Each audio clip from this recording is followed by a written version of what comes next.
It was like, listen, this was a wedding in rural Texas, okay? So we're talking like the guys there have like really long hair and they drive pickups and they hunt and like it's just typically not someone I'd go for. But anyway, so we had to like do like they announced the bridal party, so we have to like we pair up with a groomsman and we have to do like a cute little entrance thing. So I got paired with my guy and he was cute. Like we like came up with a little thing, and then of course that like was an easy way for us to start talking. And so he was like hitting on me and I'm like, all right, whatever, like I don't know, I'm not drunk enough for this. And this, I don't even want to call him a man because he's not a man yet. No. He's a man child. Correct. Was trying to take me to the groomsman's suite, or the man cave as they call it, at 6:45 at night, right after dinner.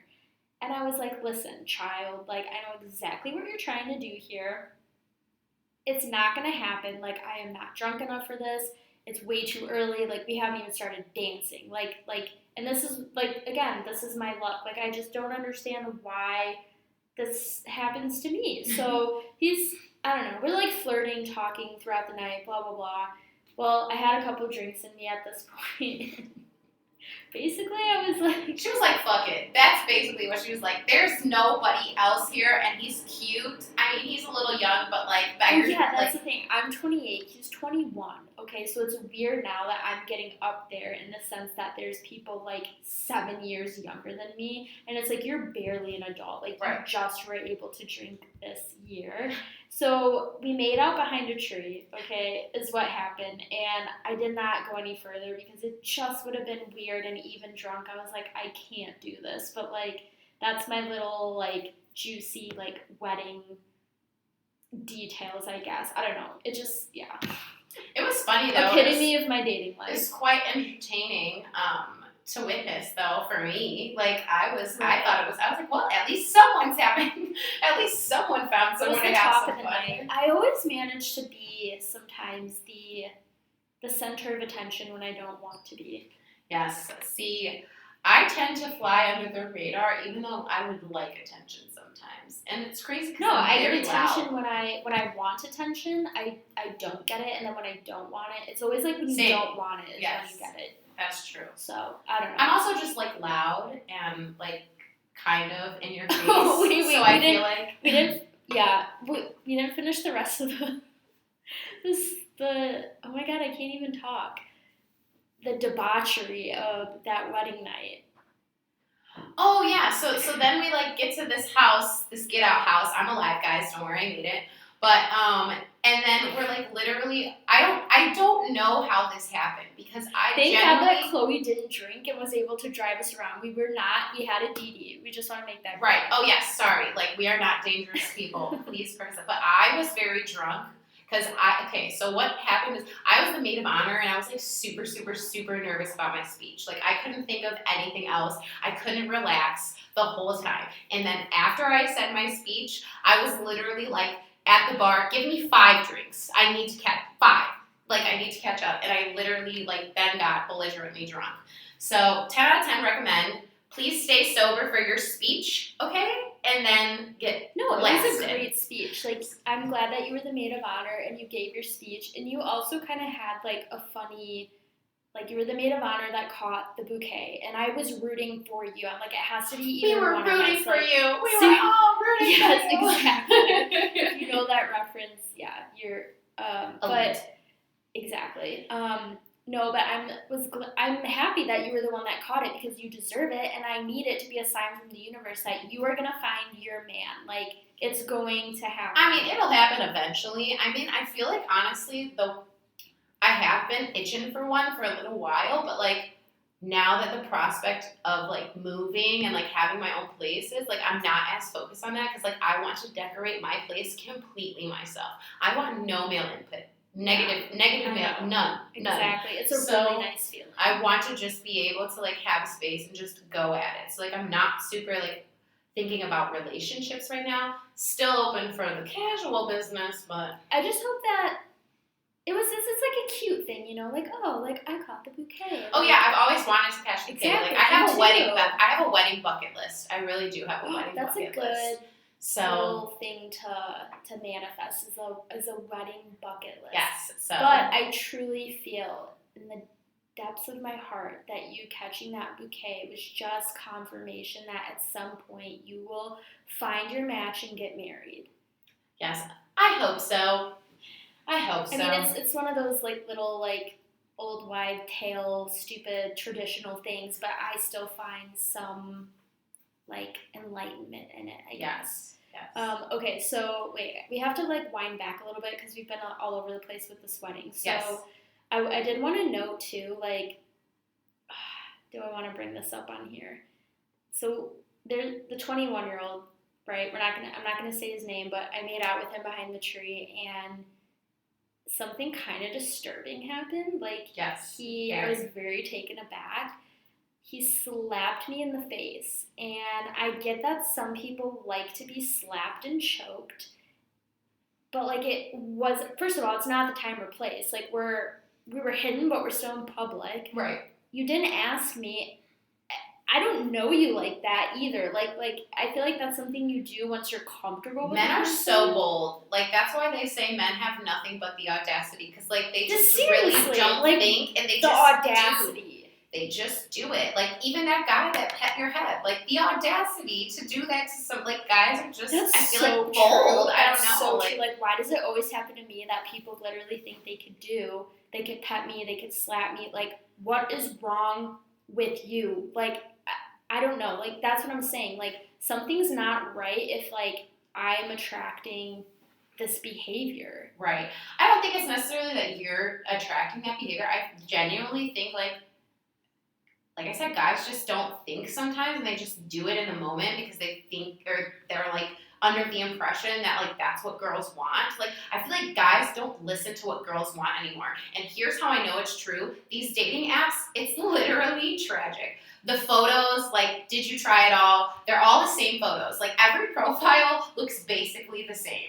Like, I'm going to need you guys to put in a little bit more effort because how do I know if I like you or want to have sex with you if literally all I have is that your name is Joe, you're 27, and there's like one and you have a picture of you with a fish, yes. And then you have a picture of you with 17 other men. I was just going to say the group. And then you have a picture with 4 girls on your arms, and, like, that's it. And I'm just sitting here like...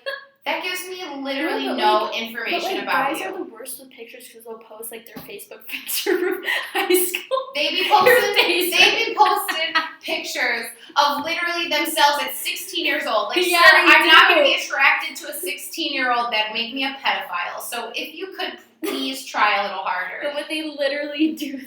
No, they do. They put their, like, old Facebook photos. They always... Oh, my gosh. One thing I've noticed, and this is white men. This is a preface to white men, and it needs to stop. I do not want to see any more bare-ass pictures on Tinder, Hinge, none of it. That actually exists? Bare ass. Pictures with their bare ass. It's always white men. It's always. Of course. And I'm just, like, I really, like, wish I could ask the question because I genuinely would love to hear. Why do you put, like, it's one thing to take the photo, like, because I think most of the time it's, like, them jumping off, like, a pier or something naked, like, you know what I mean, like, it's usually, like, the picture isn't, like, him in the mirror. Oh, that's what I was thinking. No, okay, so it's not like him screenshotting his butt, but it's like a picture that someone else took of their bare ass. And like, it's like a distance away. So it like almost seems like a vacation photo or something, because guys, I don't know, find it funny to be naked, I guess. I don't know, but I've seen at least 5.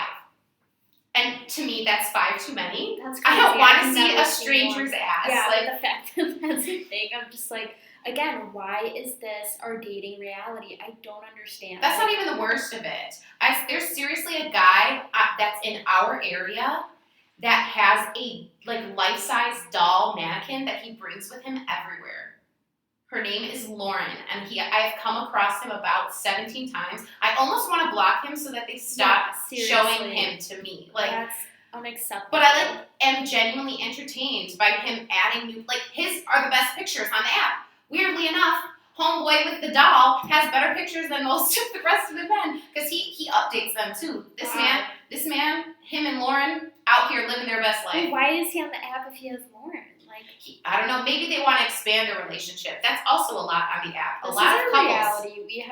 I have men that slap me and pet me on the head, and you are looking at pictures of guys bare ass and a man with a doll, and just like, I can't.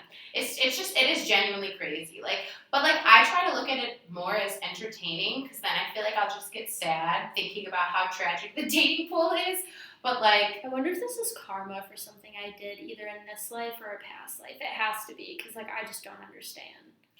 I don't know, man. It's getting crazy. It's getting crazier and crazier. Like, as time goes on, the things that people will do. Like, the amount of like couples looking to like have a third on here is also quite crazy to me. Oh, wow. So like, I'm wondering if people are even like being happy in their relationships if they have to like expand to a third. Like, I know some people genuinely like that, but like, it's like an overwhelming amount at this point, and I'm wondering how many people are doing it because they want to and they want to have a third person, or they're doing it for unsatisfied. One of the partners is unsatisfied, so they need someone else to like kind of make up for that. Exactly. But I almost feel like this episode, it's like a how to be single / dating nuances too. Like, I just want to throw that in there. It's kind of like a round 2 from last year, and it's just actually gotten worse for me, which I guess makes for better content, but also is sad at the same time.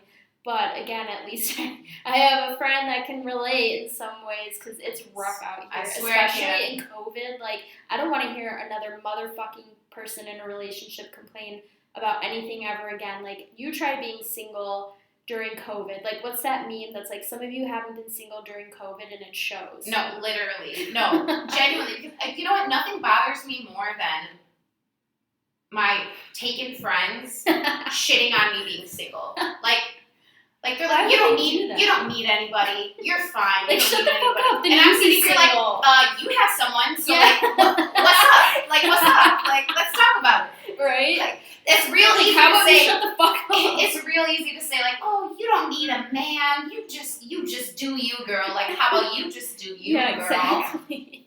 I love it. It's so true. Stop telling your single friends to deal with it, okay? Like, it's rough in these streets and you'll never understand. Yeah, I've gotten, but you like to do things on your own. You're good at being single. Like, that's not necessarily a good thing. Like, that stems from, like, trauma, if we're being honest. Right. Like, come on. I mean, like, not to mention, like, I don't say anything to you about being in a relationship, even though some of them are quite toxic. Exactly. I mind my own business. How about you mind yours?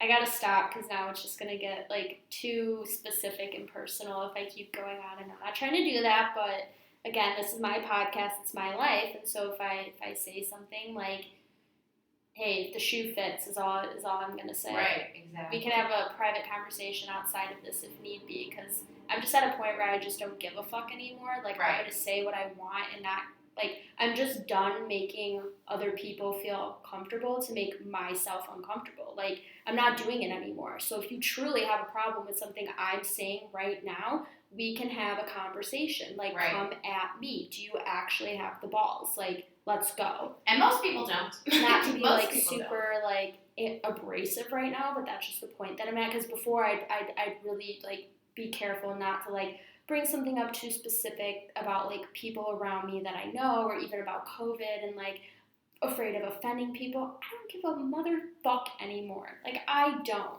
And I think that's like the goal, right? Like Yeah. to do things with your interest in mind. But like I don't want to go too far down that path because I also personally like I think people don't necessarily find as much value in like being sensitive and empathetic and like just having that gift.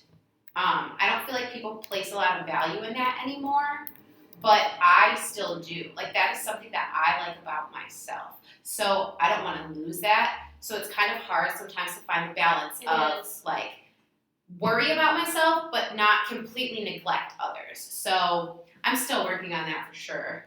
Yeah, it's definitely called boundaries and being secure in yourself to get to that point. And it takes time and it gets easier as you get older. And that's definitely something I've worked on and recognized being single. Did you listen to my empath episodes yet or no? I have not, no. I've only listened to like 4, and that was the Boomer and the Millennial with Barb. And then I listened to the yoga one. The one in the 20s. And the yoga. Yes. And then I think you said the first one. Yes.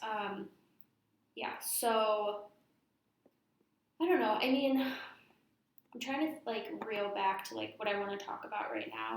Because we did cover a lot. We covered, like, funny stuff. We covered, like, relationship stuff in the beginning. And then I think really, like, what I wanted to encompass in this episode is just for people out there who feel our pain with, like, being single and you feel everyone around you is getting married. Like, it's not... It's like tips. Yeah, it's not an easy time. It's not. Between COVID and that, I'm just like, dude, like, what's happening? Yeah, I think this is not a good time. I think the biggest thing you can do for yourself, like, the biggest tip is to, like, be forgiving and patient with yourself. Oh, like, yeah, I feel like that's the first step. If you can have compassion for others, then you can have compassion for yourself. Yeah.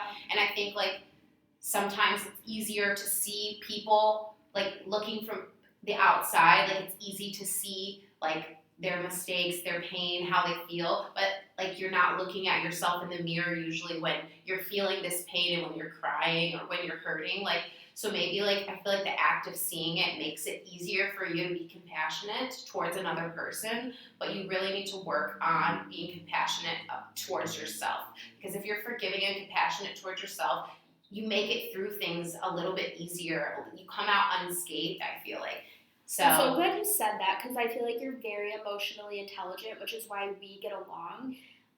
Because I actually just read a book a couple months ago about self-compassion because I knew there was something in me that like had to shift with that and being confident. And so the fact that you know that that is important is huge. Like that's such a right step in the direction for yourself.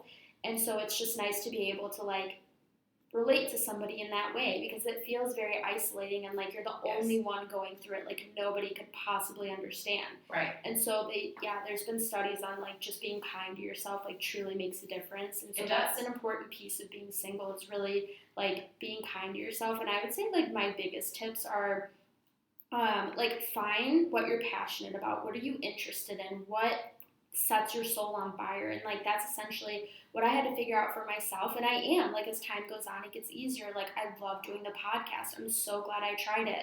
I love yoga. That's something new I tried. I love traveling. I want to take ballroom dancing lessons. Like you just find things that you're interested in and you try them, and then it leads you to other things and you get to know more about yourself and what you want to do. And so I highly encourage people who are single to do just that because that is like literally what is needed. And so there's like something else too, like therapy. I always am like an advocate for therapy. Like I've just started going again and it's so helpful. Your friend said it, I don't remember which friend, I don't remember specifically which episode, but I do remember what she said because it actually really resonated with me because I do this a lot. Don't settle. Stop striving for the relationship itself and ask yourself more often, do you actually like that person? Yeah. Like I find very often I go for people almost that don't seem interested because I feel like almost I have something to prove. Like I don't know that I don't think I'm doing this consciously because like that would be fucking weird. But like subconsciously I almost like feel like the rejection makes me have to prove it, and then like sometimes I don't even end up liking this guy. Like I fought for him and then like I'm like, oh, I really didn't even like him that much, and I wasted a bunch of tears and a bunch of time on someone I don't share interests with, I don't share anything with. So you should dive deeper into that because that's definitely subconscious things at play. So I'm not going to try to like diagnose you right now, but the fact that you recognize maybe there's something there that needs to shift or that doesn't feel right is like good. And so I would tap into that. And I've had to do that recently too. It's your patterns in your relationships and maybe why they didn't work out. And that's like very common. It's like we always want what we can't have. And in relationships, somehow like having somebody that's a chase or harder to get makes us want them more. Like, yes. And the people that are interested in us, it's never the people we want. And then it's crazy to me because I also say, like, I almost lie to everyone when I say, like, I don't like to play games because in a sense, like, that is a game. The chase is a game. And, like, I guess, like, I say, like, I don't understand why men, like, need that or want that, and I need it and want it myself. Like, but I'm, like, not good at playing hard to get or being aloof. I'm just, like, a more direct person. So, like, that's definitely a struggle. But I don't know. I guess feel like there's just, in my opinion, no place for like games in relationships. Like there should I prefer the direct approach. So. That's how it should be. Like I don't understand where this hard to get or like these games came into play because they really shouldn't exist. That's not like a good foundation. A lot of times it's like a red flag. And yes. It's always things that like people have to work out like individually that they're bringing their shit into dating and relationships essentially. And that yes. It never leads to anything good. And again, this is why every single person should be required to go to therapy. But again, the fact if you can at least be self-aware, like that's the first step. I know I've been stuck in the first step for like a year now, but we're there. Next comes the like I want to make a change, and that requires stepping outside your comfort zone, facing things you don't want to face that are painful, like all of the things. Which is like not the step I'm at. But I will also say like this is a very popular saying, but I like stand by it wholeheartedly. If he wanted to, or if she wanted to, he or she wanted to, they would.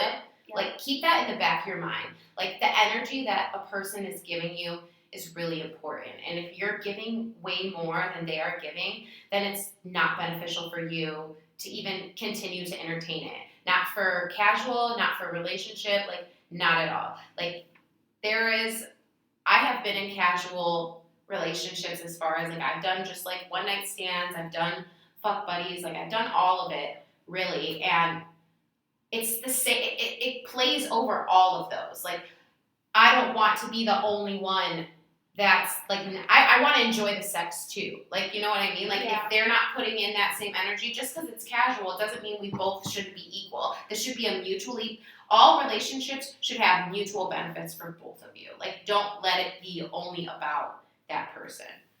Mm-hmm. Yeah, I agree. It's just like being vocal about like what you want to, I think is really hard, and like I always struggled with that as well. But yeah, I agree. Like being vocal in any sort of like hookup or relationship in general, like you do have to communicate and be vocal about what you need. You deserve the O2 ladies. Exactly. No, it's true. I do want to have an episode like based on sex. I haven't gotten to that point yet, but maybe it'll happen this month.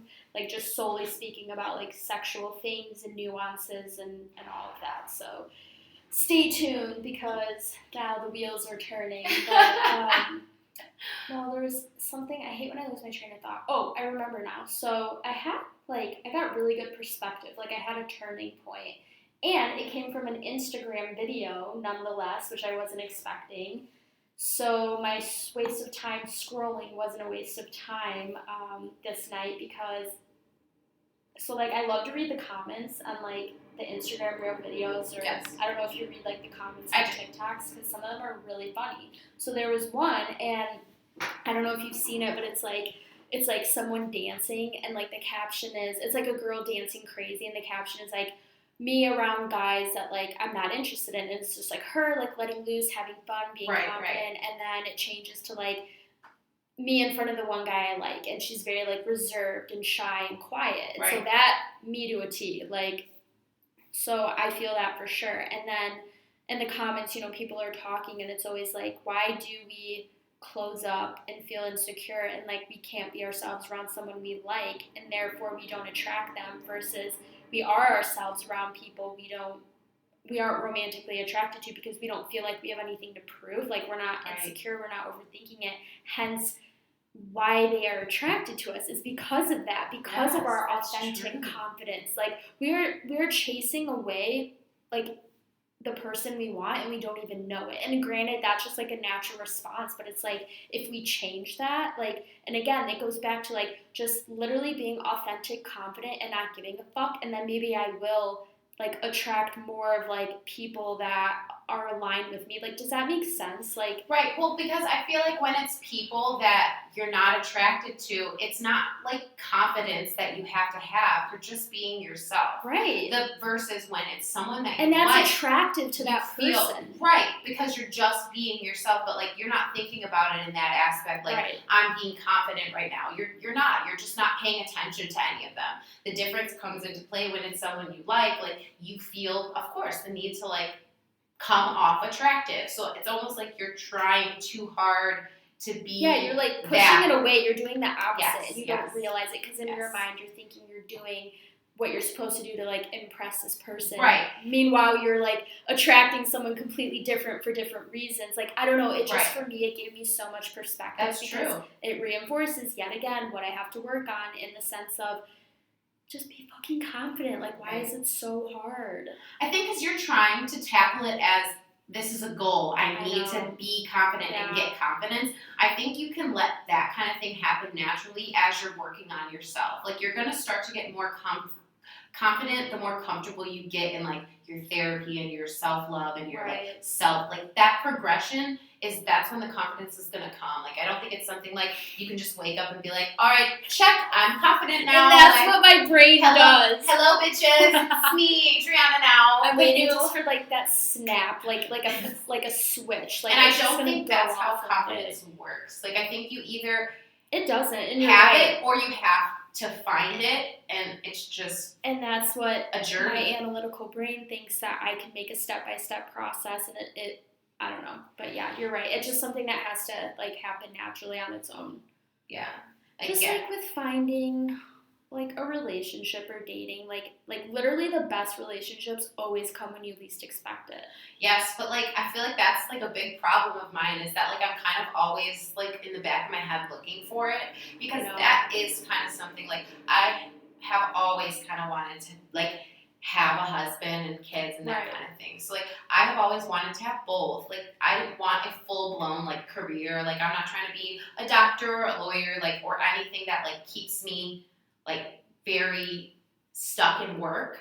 But I do want to be like, I want to have a job, I want to be a mom, and I want to be a wife. Like, I want to have a well-rounded life, and I feel like I can't have the well-rounded life without those other two parts. And so, like, I feel like in the back of my head, I'm always looking for it. Something in me needs to like change that thought process and get it to a point where it's like Well, it's I different can for be you fulfilled because, like without you it. said, you've never like experienced a relationship in the way that you wanted, and or you do like crave that marriage. So it's hard. It's like the more you try to push it then the more it weighs down on you. Like, Right. how do you get to a space where it's not distracting and you don't feel bogged down, and Yes. you know what I mean? Like, you can just live. Like, it really is truly so hard. And it's even in the back of my mind every day, like, that I'm single. And it's like, at what point am I just going to be able to live and, like, actually be comfortable being single? Because it is so goddamn difficult. I genuinely also, like, sometimes wonder about myself, like, where it stems from. Where does it come from that I'm, like, so focused on, like, needing that in life? Because my mom is divorced, and my grandma did have a loving marriage, but like he passed on. Like she was without him for a very long time, and she lived a very fulfilled.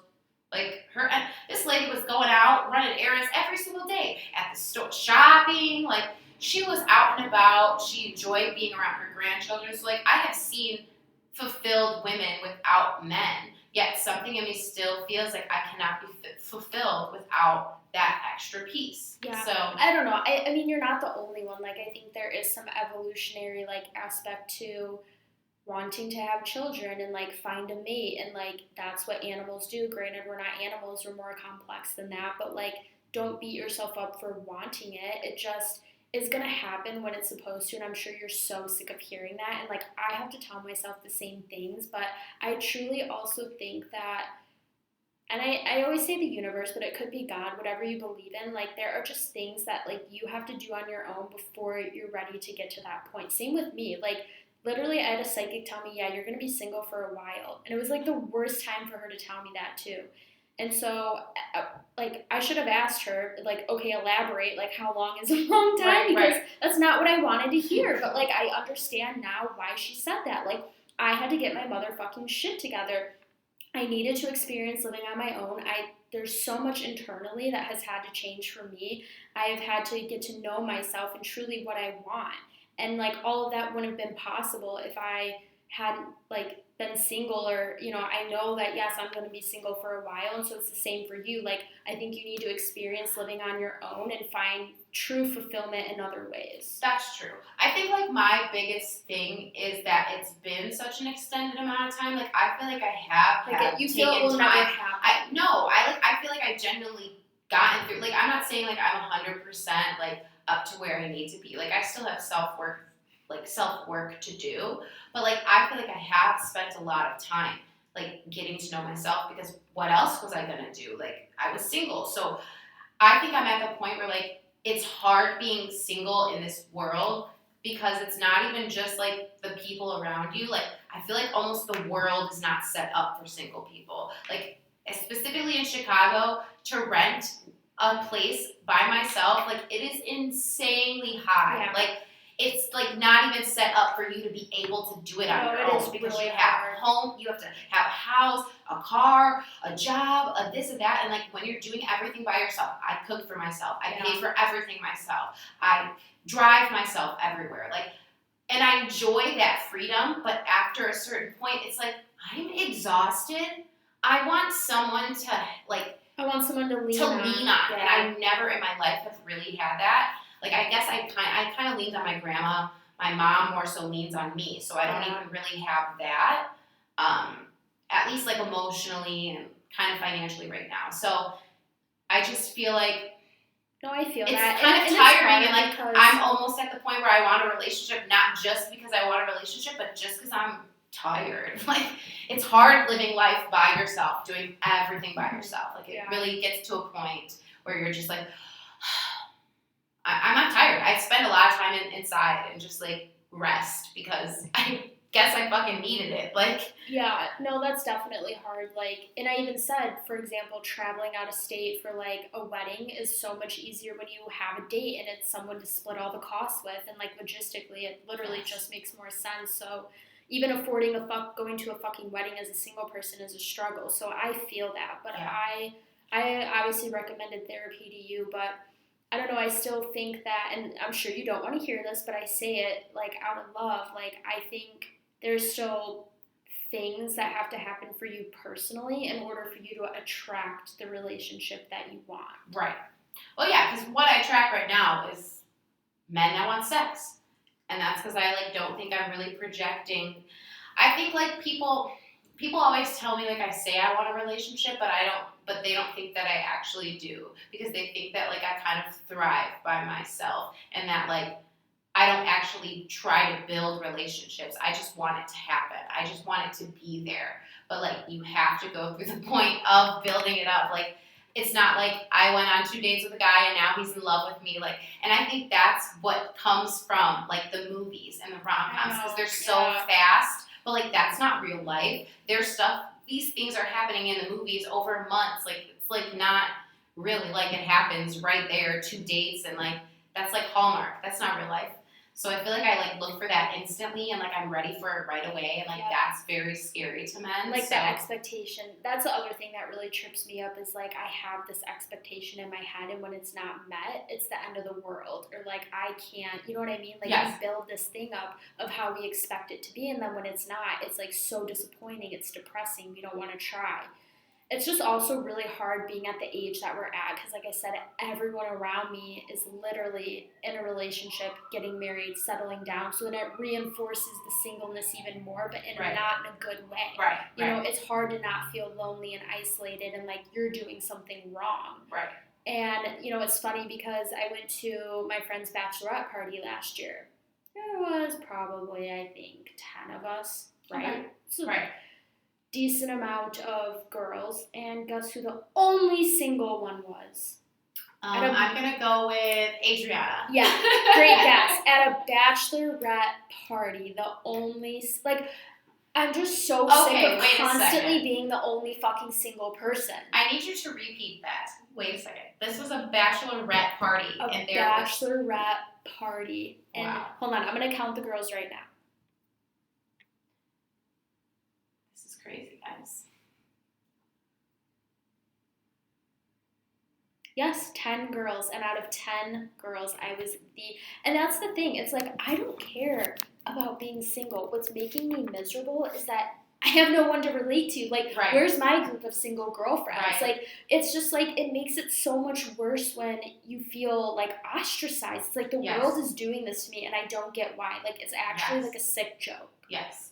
And I feel like I actually genuinely like kind of wonder why single people don't find each other as easy. You Like, would it's think, taken me a like, very long time to find like another single friend that's in the same place as me. I know. And I'm just like, why? Why is it so hard? Because I know they exist. Like, on TikTok, I am on Single Talk, man. Like, I am hardcore in the thick of it. So I know they exist. And I'm like, where are these bitches? Because, like, I'm trying to go travel together, Exactly. party together. Like, where are you? Go have a good fucking time. Even like, okay, there's like this one drinking like group for girls on Facebook, and people, like, girls will post, oh, I'm like 23, I just like moved to Chicago and like I'm looking to find girlfriends, like I have a boyfriend. I'm like, nope, it's a no for me. Right. If you have a boyfriend, I'm not interested. I already have friends with boyfriends. Honestly, it was a no for me at like 23. Here's that the thing, too. okay? Like, when you're single and you're in your early 20s, like we kind of touched on it earlier,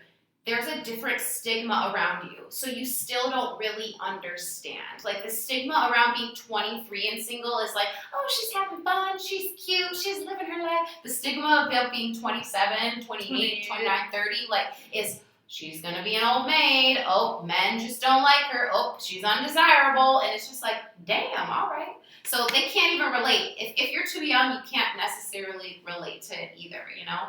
Yeah, it's just entirely frustrating, and I don't know what else I need to do to change my luck. I mean, I rely a lot on spirituality, so sometimes I just am like waiting. I'm definitely in a better spot to be single, though, being in the city.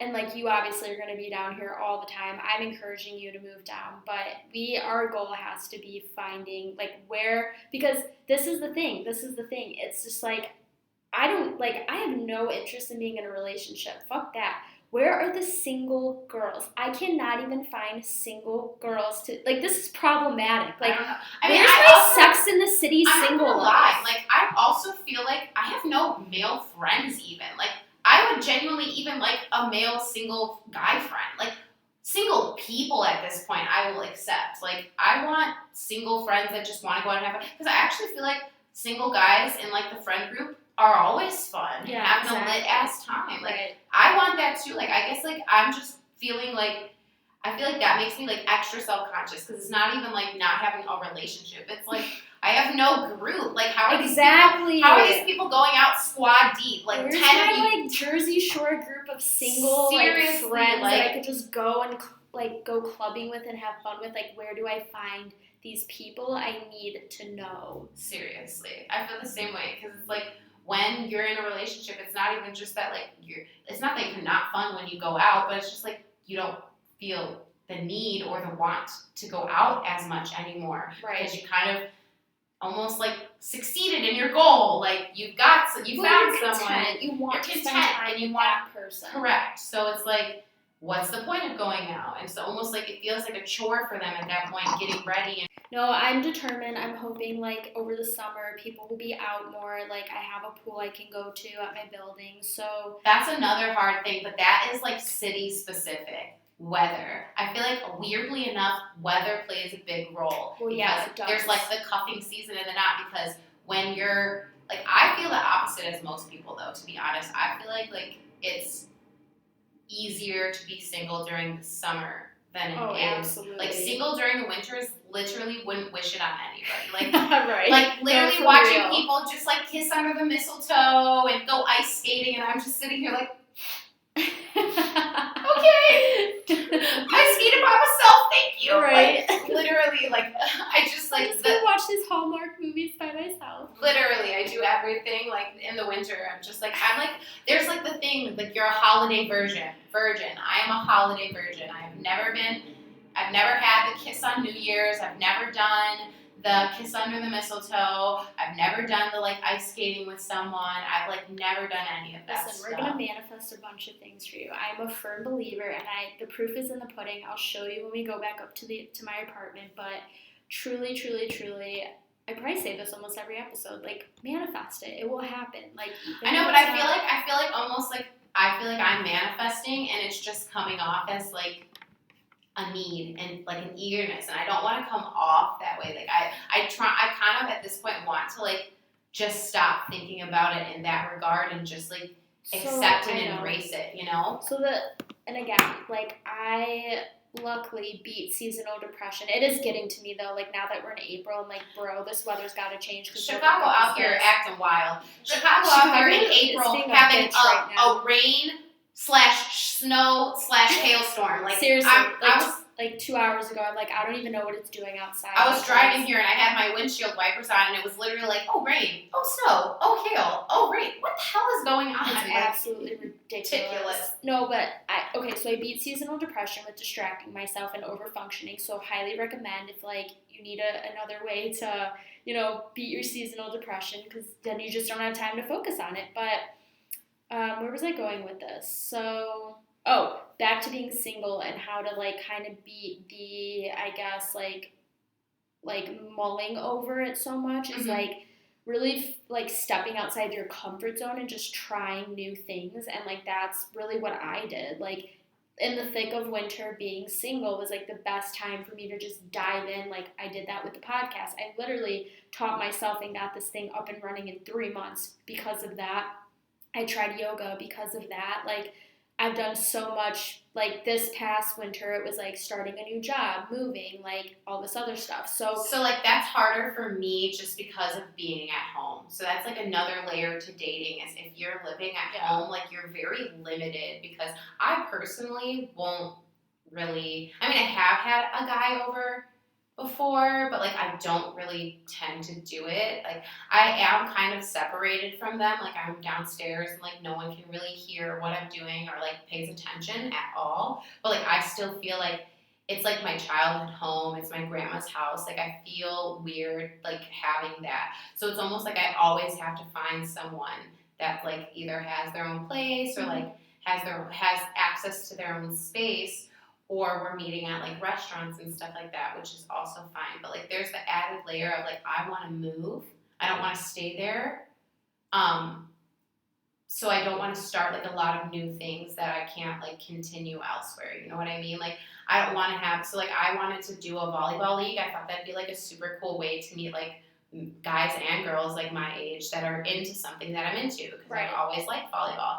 But like I don't want to start one by me and then move to the city and then be like having to quit it. So like I've had like a rough transition where like I can't even like start new things because I'm in a transitionary period right now, like with the status of the house and like where I want to go. I was even thinking of moving states for a while, so it was like just not a good time to start things. But that's definitely like good advice. But I think there's things that you can still do for yourself and start, even if you're like focusing on moving, or like that is a transitional piece. And obviously, I feel that living with my dad for 2.5 years, and I was like, I need to get the fuck out of here.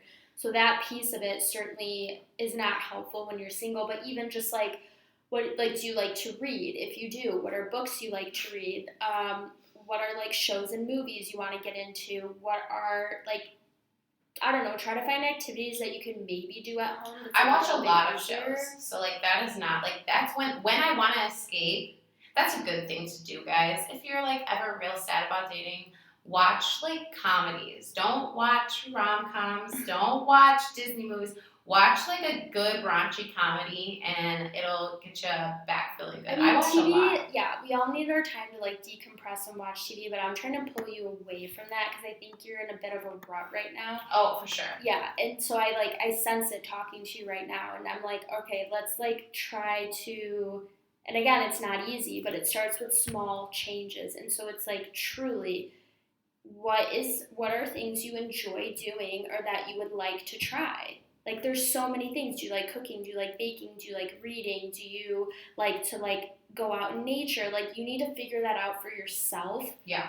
And I sense that piece is missing. I mean, I'm not going to help. It has helped coming into the city for work 2 days a week. Yeah, because that's it great. forces me to like get up, get ready, and I do every day. I've been like forcing myself to get like actually ready. Every day I wear like today I wore my red power suit because they say if you look good, you feel good. Yeah, so like exactly. I'm like trying. I just like don't want to like push myself too far because I know there's like right now there's nothing I can do about the current situation that I'm in. Like I have to find a new place and like do that. So like I'm just trying to like keep myself sane and afloat until then. So like I'm trying not to do too much change because a lot is changing right now and I am typically not that good with change. So things are changing at work, things are changing at home. So, I get it. Like you don't want to overwhelm yourself and like Correct. you're just at some moments in your life you're just surviving and getting through the day. So Yes. I feel that. Yes. Like it's more so me just like you need to find like a little spark of joy, like something that you do solely for you, and it could be the smallest thing. Like it can literally be cooking yourself a nice meal when you get home, meditating, reading a book. Like, you know what I mean? Like, it's those little sparks of joy that you do for yourself that could maybe lead to hobbies later on down the road. Like, that's what I really want you to, like, focus on. Yeah, for sure.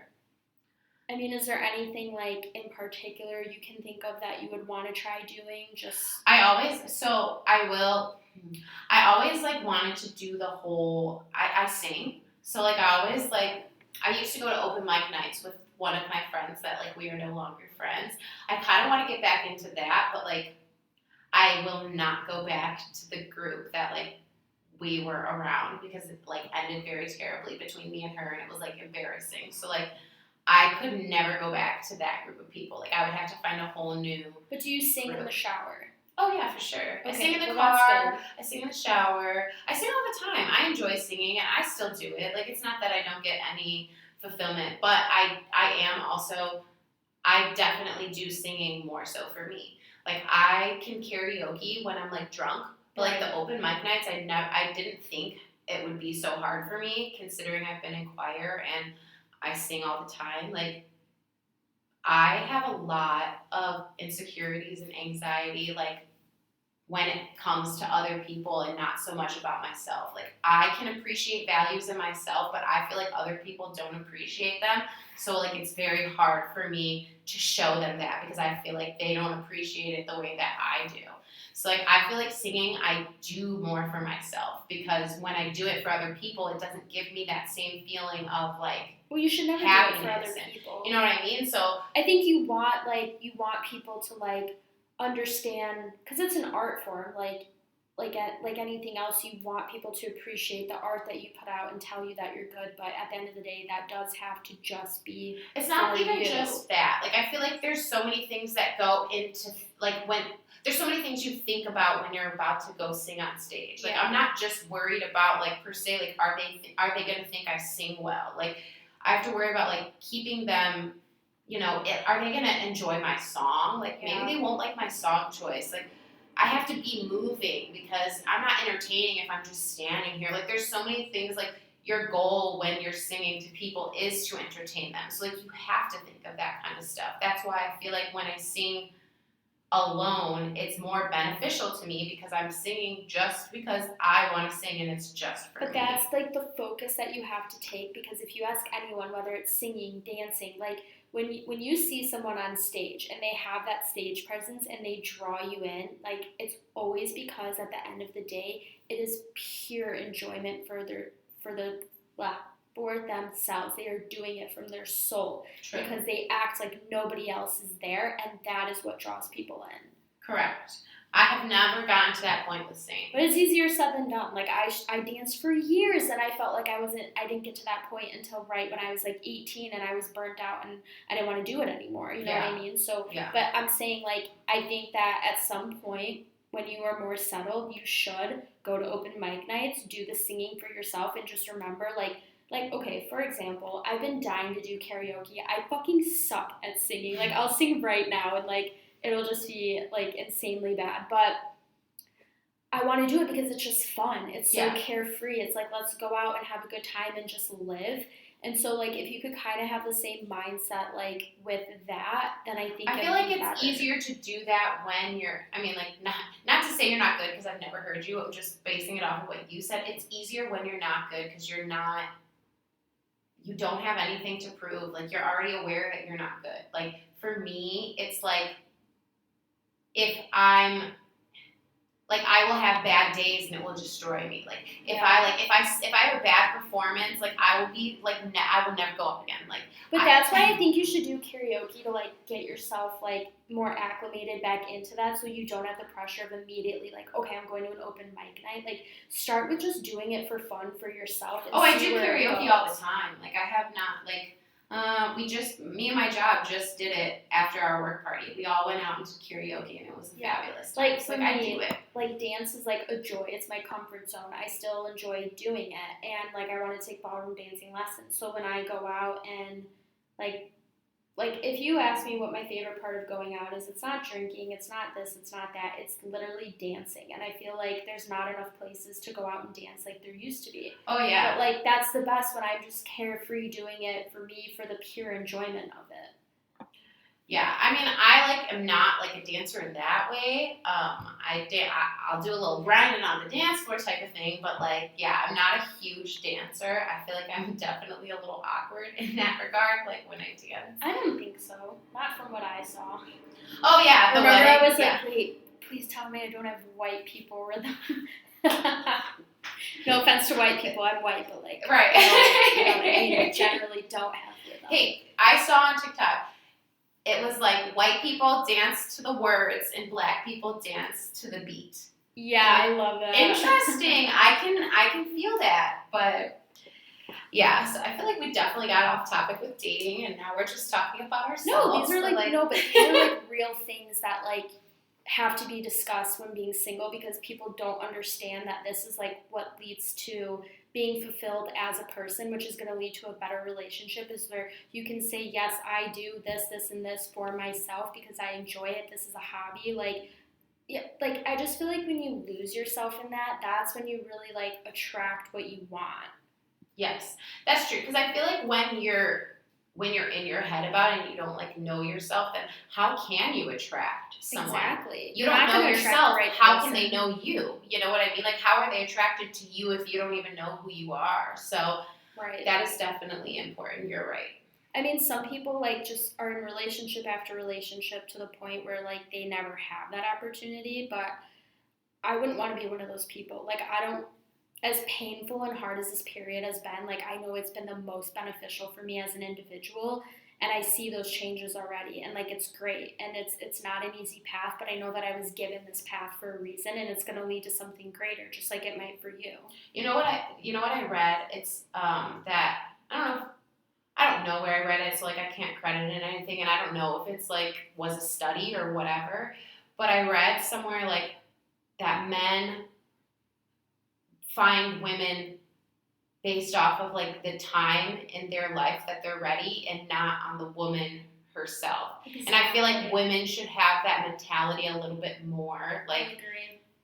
Don't just date because he seems like the perfect guy. Because if it's the wrong time for you and you're not in a good space, the relationship's not going to work, and then you could have ruined something that potentially could have been good if you had given it the time and like really learned about yourself and done it the right way. I feel like women are always the one giving ultimatums, like, I have to get married now. Like, you're pushing it away. But the big problem is, like, I feel like because guys are wanting to do getting, like, married and having kids later and later, it can't happen for us, though. Like, you know what I mean? Like, we still do have a biological clock. Like, It's not something that we can just ignore. Like, at some point, I mean, yes, you can have, I could have a kid now, I could have a kid at 30, but there is a cutoff for us. Like for guys, there isn't that cutoff. So I feel like women feel that pressure because we do have something to feel pressured about. I feel like everything is so backwards. It's like we're evolving at such like a rapid pace, and really, if you think about it, because of the way our world is, somebody doesn't feel settled and comfortable to, like, if they're smart, to get married or settle down probably between like 30, 35, closer to 35. Right. That's when you feel like you have your shit together, you're mature, Right. you're a real adult, blah, blah, blah. But, like you said, at a biological standpoint, that doesn't work in women's favor. Like, it's Right. just so hard to find that common ground between two people lining up at the perfect time. They know who they are, they have their shit together, and biologically it's not an issue. Like, if we're trying to check all the boxes, that's damn near impossible. Right. Hence why divorce rate's 50%. So Exactly. it's almost like you choose, like, I'm going to stay single and risk maybe not having children, or I'm going to, like, get married at 25 and just pick my person to have kids with, and then we'll end up divorced. Like, I don't know. It's just, like, that sounds terrible, but, like, that's Yes, kind of the that is- reality. What is Sophie's Cho-Cho? What's that? Sophie's Choice. It's from New Girl. Have you ever seen New Girl? No. I'm a big TV girl. So Schmidt from New Girl, he says, "This is a Sophie's Cho-Cho." That's Instead of funny. Sophie's Choice. Schmidt is iconic. He is iconic. I think I know. Wait, New Girls with Zoe Deschanel, right? Okay, Yes, yeah. yes. I've watched like one episode, so like I know the characters very vaguely. Yes. Schmidt is Metro. Honestly, weirdly enough, Schmidt is so my type. That's so funny. But Do you like guys that are like more metro? usually no, but like the way he did it was funny. Yeah. I typically, what's my type? I don't know, like I was just talking with my best friend and she's like, I feel like you have very diverse taste. And like, I can agree. I have not dated, like, I've dated, I guess I use the term dated. I'll use date loosely. But I've dated pretty much all types of guys. So I'm like not really picky. I focus more on like how I'm feeling with you. Can we converse? Like, are we having a good time? Like, that's what I focus more on. But I guess my like basic type is like Chris Evans. Oh yes, I forgot. That's another thing that He bonded is the us staple. was like our Chris Evans like just love for him. Like it's crazy that It's a we, hindrance at this point. like meshed just on that one thing. Like I've seen videos of him. He just seems like such a dapper, classic gentleman, and I'm like, but why doesn't that exist anymore? Like where are you? And it just like. But like that to me, like it's almost toxic on my part because that's not real either. I don't know him. Well, yeah. He could be a complete douche. Maybe Like it's I am in my head like idealizing. Yeah, him. Like, exactly. so No, but genuinely, it's not gonna in my change, though. gut, I feel like he is like one of the celebrities that is more of like a Down real to earth. human being and Yeah. down to earth, and like one, I find him physically attractive. Two, there's just something about him I can't explain. And three, like he's well rounded. if he's a gentleman, it's just like, can I have your babies definitely now, seems please? like a gentleman. It's like almost literally like prevented me from being with people. My obsession with Chris Evans. I'm like, Because no one will ever measure He ain't up no with Chris somebody Evans, as goodbye. perfect. Wait, I have like my top 4 like celebrity Oh yeah, let's crushes. hear it. Okay, Chris Evans. I can't tell you who's number 1 though. Like honestly, they're all kind of like scattered. Okay. The guy from Emily in Paris, but I don't know his Which one? actor name. Gabrielle? Gabrielle. Okay, yeah. I'm obsessed with him. Really? Yeah. And everyone likes, what's the other guy's name? I don't remember his name. It's like Alvin. Because I have not even I finished don't the know. second season because Really? it was tragic. I couldn't, like, I made it through half and I was like, no. Listen, I watched it solely to stare at Gabrielle, and everyone likes the like new guy better, and I'm like, I can't. Gabrielle has my heart. Yeah. I just don't like the situation with Gabrielle. Like, I feel like she should definitely move on. Well, yeah, it's, Like- it's very messy, but like So messy. I just love him. Like he is my ideal. Just I don't know. Okay, so him.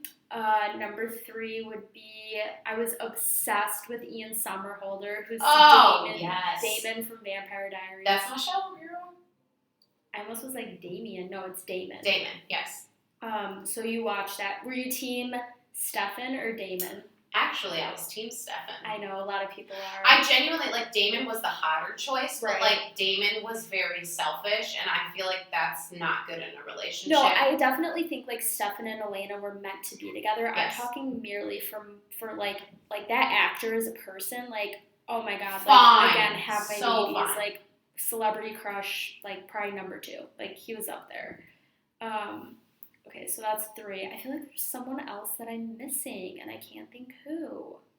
I don't know. Henry Cavill? Listen, I would do bad things for those men. Like, I'm obsessed. Yeah, mine's like Chris Evans for sure top. Like, no one even comes, like, close, honestly. Like, even the rest of my 5, like, even they don't come close. Yeah. Like, if I met all 5 in the same spot, see ya, Chris Evans, Right, get away. exactly. Don't even look at me. Right. Like, who's your guy?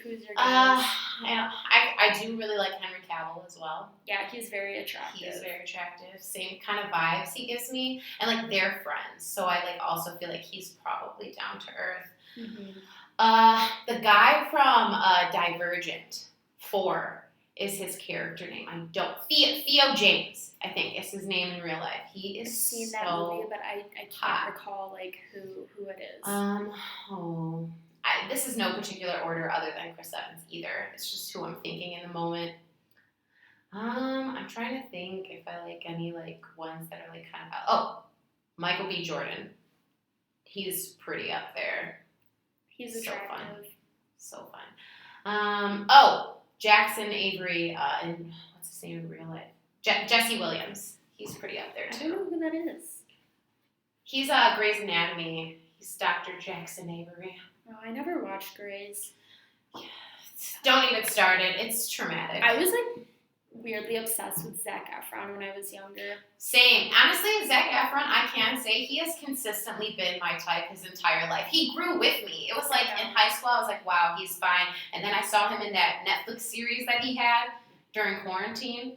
This man's still fine. No, he is, but he messed up his face. Like, he changed it or something, and I'm like, stop. Like, you didn't need to do that. You were already so attractive. Like, he bothered me. I feel like that's what they all do. And then, like, they It's try to ridiculous. act like they didn't. It's like your face literally looks different. Like, you're really trying to convince me that you didn't get it. I put him, like, at the bottom of my list because, like, but he definitely was one that I had such a big crush on growing up. Mario Lopez. I have, like, attractive. been obsessed with him my whole life, though. Like, I've genuinely always, like, even when I was young, I was like, oh, Mario. I heard he's kind of like a player. It doesn't surprise me. I mean, Right.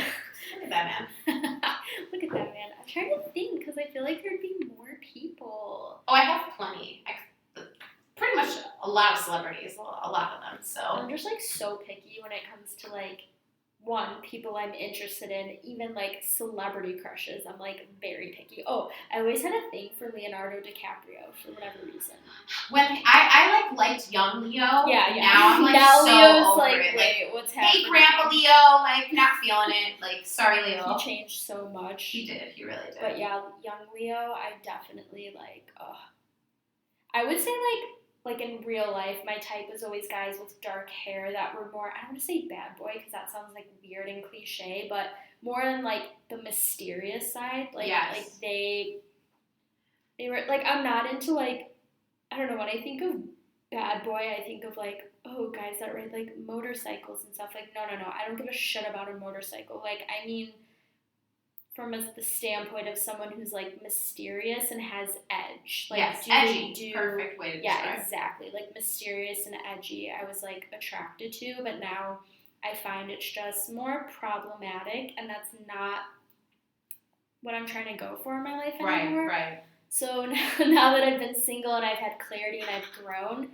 totally men in suits. Like, like that man that we saw in the elevator. Yes, he was fine, y'all. Oh my god, like, just, I'm manifesting that essentially. I'm manifesting it for you. And so you have to figure out what your Venus is in, which is, like, the planet of love and attraction, because that actually, like, can give some clarity into relationships, like what you're, like, attracted to, what would be best suited. And mine's in Capricorn, like all my other fucking planets. And so I've read that Venus in Capricorn, it's like love doesn't pay the bills. Like, you are looking for someone that can also provide security, that is Right. daddy warbucks, that is going to financially just be a boss, like a power player. Like, yes, ma'am. Like, one of my fantasies, and I can't believe I'm saying this out loud, is, like, I picture myself in, like, a high-rise building and, like, this beautiful office, and I'm just, like, doing it on the desk. Yes. I was talking to, so I actually recently slept with a coworker. We are not in the same department or anything. Don't worry, ladies. It's not going to get messy. Plus, it was like a one-night thing. We were drunk and we work is really one of the are best places to meet people. I understand like all like the sexual harassment and HR things, but like I think it's okay if you're not in the same department. Like if you're in the same group, I feel like that can get messy because when you're angry at each other, your tension is radiating to everybody else, and like that's just not fair to other people. They didn't sign up for that shit. So like I feel like if you're gonna do it, just be careful. Make sure you guys have to talk about professional, how you're going to behave in the professional setting. I feel like that's really important because I feel like some couples don't agree on that, and when they don't discuss it beforehand, it ends up being a disaster. Yeah. Like how you're going to behave when you get to work. You know, are you going to be lovey with each other? Are people going to know about it, or are you going to kind of try to take it back and make it on the low key and be professional at work? So that's important. But yeah, so I slept with a coworker. And that's what he literally was like, I just feel like it'd be so fucking awesome if we went up to our job and just did it on the desk. I was like, that is a fantasy of mine. Like I would literally love to be with a boss. I almost got there, but then I found out he was married, so that was like always married. But I just wanted. I'm gonna do your birth chart tonight, and do you know what time you were born? Like 2 a.m. Are you sure? No, I have to ask my mom again, but it's around 2 a.m. Everyone always has to ask their mom. Shit, this is so funny though. Like I'm the only one that she remembers. She does not remember what time Dylan and Jake were born. She's like, I'm sure I have it somewhere, but I don't remember. We'll text her and we'll confirm. At least we know it's around 2 a.m. I mean, it's just so hard because you really need your time of birth for the rising sign, but it can affect potentially other things too. My friend once did my chart. My friend Brooke once did my chart, but like that was a while ago, and I just didn't like monitor it at all or watch it. I like think that there is a place for like astrology and all that. I just am not like super interested in it, so I just like don't pay attention. I only know my like actual sign and the qualities say of a that, and then I do their chart, and it's life changing. Like that. Well, my chart has been done, so it's not like no one has done it. I just like genuinely, it's not something that like I feel inclined to like keep up with and monitor, because it almost for me feels like not an excuse, but like an escape reason. Like an excuse. Like I'll blame it on my chart, or like oh, this didn't work out because I'm a Libra and my rising is an Aries, so that's why things suck. Like, you know what I mean? Like, I don't want another thing to blame shit on. So that's funny. I think coupled with therapy, it could be. It's like a good match. Like, I hope that people don't think I blame everything on my birth chart and horoscopes, because that's just not reality. It's merely a tool to help you get to know like where you harness certain energy, like maybe why this area of life is more difficult versus the other. But we should never use it as a justification for bad behavior, self-sabotage, or anything like that. And that's what people do a lot, and I think it like almost turns like, at least it kind of turns me off. So like I'm not gonna like talk to anybody that's like you're a very normal, mild like talking about it, but like some people literally like that's the whole thing. What's your chart? Like, let's just talk about that. Let's not talk about anything else. Oh, that's why you're that way. You're that way because you're a Leo. Oh, you're that way. Oh, I don't fuck with Geminis. I hate Geminis. It's like, I have said those actual words, though. I don't like Geminis, but like, it's just like, I don't try to be obnoxious. Like, I feel like people make it like, oh, well, I'm a Virgo, so I can just be an asshole to everybody because that's just like, no, I don't like people like that. And it's just like, I'm sorry. What? That doesn't make any sense. Okay, typically I would say I don't get along with Aries and Gemini, but like one of my closest friends is an Aries and my dad is a Gemini, and like we have a great relationship. So it's not to say that like everything in astrology is so true or set in stone all the time. I think people get too attached to it sometimes, and like they do feel that way. Yeah. And I have a bit of an obsessive personality, so like I try to avoid stuff that I can get too crazy about. Yeah. Astrology's been a good distraction for me being single. I'll add that Nice. piece in there. My dogs have been my distraction. Yeah, that's actually single, a good call. so. Having a pet. Get a pet, for sure. No, it's so true because, and it's not to say, oh, I'm like going to use my pet as like because I don't have a relationship, but like, no, it's just good to it gives love you stuff to something do and like have unconditional love in return and have responsibility and have Right. something to come home to. You know Right. what I mean? Like pets are great. They say when you get bursts of like oxytocin in your brain from like giving someone a hug or like petting a pet or like Right. even seeing your pet, and so it even releases like that's why there's like emotional support animals. Yes, and my mom is not a hugger, so like I really did not get that like feeling a lot until the dogs. Like I needed them almost like not to say like, and I feel like they needed me too. Like we help each other, and like it's not like I'm sitting here like venting to my dogs and like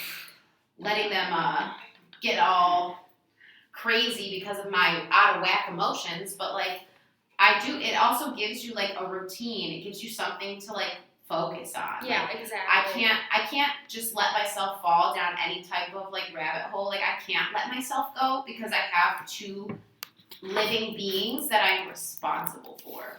So like, well, that's a good point. That's like also they truly can give you something to live for sometimes, and Yes. I felt that. And also we have a plan. This is another tip for single people. Like truly, like I feel like a dog is such a great way. Like if you're naturally introverted, like man, I should have a dog because it's such an easy conversation opener. Like I, Yes. as someone who like is not extroverted, will talk to people because they have a dog. And was like, oh, like what's your dog's name? They're so cute. Like it's just such an easy way. And like even more so for guys, like girls just flock to Yes. a guy with a dog. And like True. you could go to a dog park. Like that's actually our plan. I'm gonna steal my mom's Frenchie, and Alexis is gonna bring one of her dogs, and we're gonna go to a dog park and maybe hope that it's a way to meet someone or just even like strike up a conversation.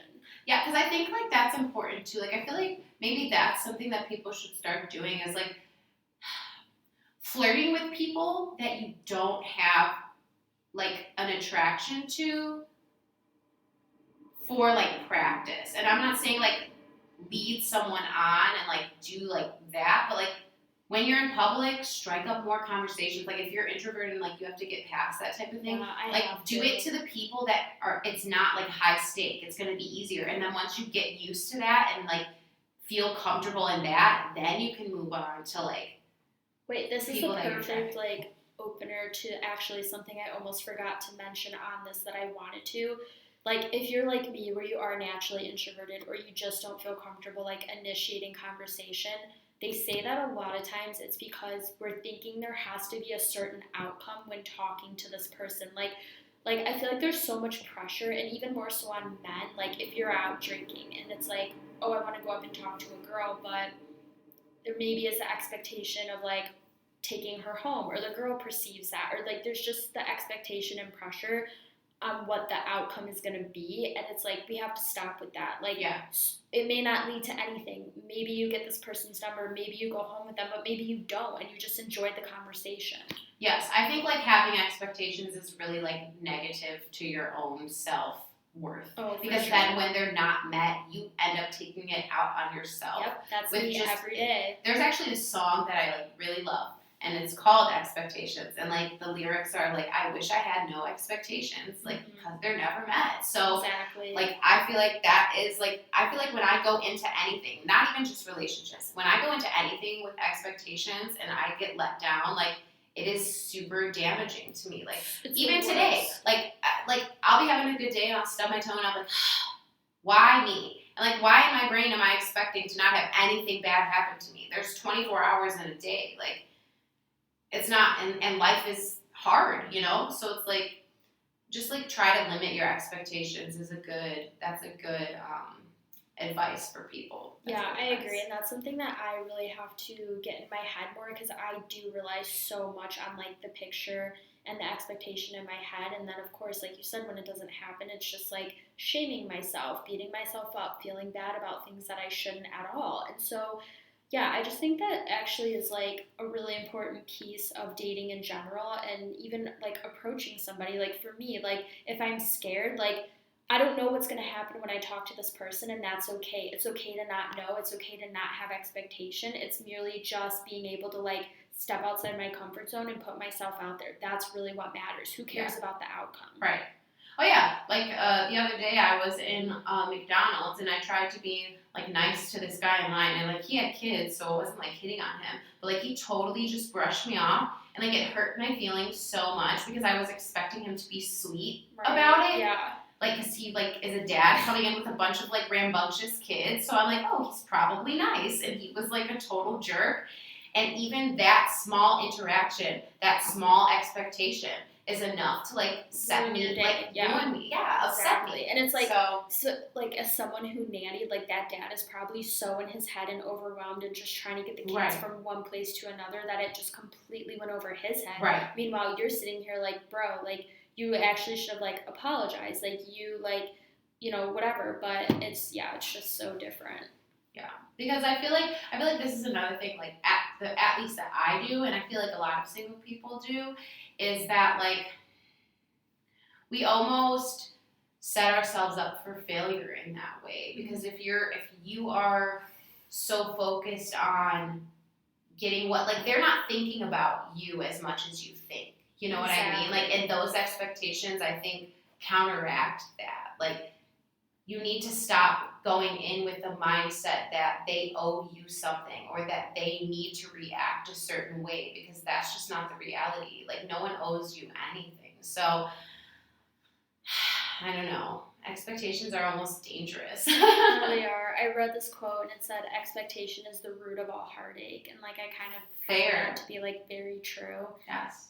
So anyways, not to be Debbie Downers, but just like I feel like we've given people really great perspective and like different viewpoints of being single. There's the good, the bad, and the ugly, right? Yeah. And so I want to end this episode on a positive note, Yes. and like I will probably follow up with some trials and tribulations maybe later on. But just for anyone single out there who feels lonely or like they're the only one, you're not. And so we're talking about it now. And my advice to you is find single friends. Do things for yourself that are fulfilling, like really get to know yourself and find hobbies, because that's the first place to start. Yeah, focus on having fun. Yeah, that too. Focus like on don't finding take your life too bliss. seriously and just Yes. like do things for yourself, have fun. Like literally stepping outside your comfort zone is probably one of the most important things you can do. And I didn't stress that before, but like that truly is what leads to change and leading to better things and meeting different people. And you just never know who you're going to meet at that point. Like if you keep doing the same thing that you're doing day in and day out, like there's a saying and it's like nothing changes if nothing changes. Right. And it's true. And so if you feel in a rut or like you hate being single or you're not enjoying it, you have to make changes. And that starts from within.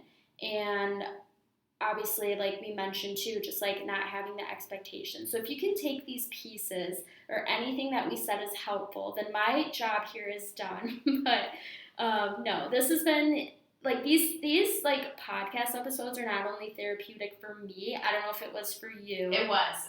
Like, I had a good time, like, just kind of, like, letting it out, I think, almost, because I feel like I tend to not talk to a lot of people about it, because, like, we discussed, like, a lot of people can't necessarily relate to it, Yeah. so it almost feels like I'm, like, beating a dead horse, trying to get, like, a reaction from them that, like, is not happening. Right. You're like expecting, yes, again, with the expectation. I know, but this has, like, been really nice for me, and I'm, like, really happy that you had me on this here. Good. Me too. I've always loved doing this, obviously, and like I said, at the end of the day, if that helps somebody, that's all that matters. So I truly hope that you could laugh into all the ridiculous things we said, even how literally tragic and humorous my dating life or non-existent dating life is. But just like I said, the ups and downs you go through with like being single and navigating that. And so but I think this was really great, and we're gonna wrap up. But super happy to be back. I want to try to be more consistent now that I'm settled. So I know it's been a while, but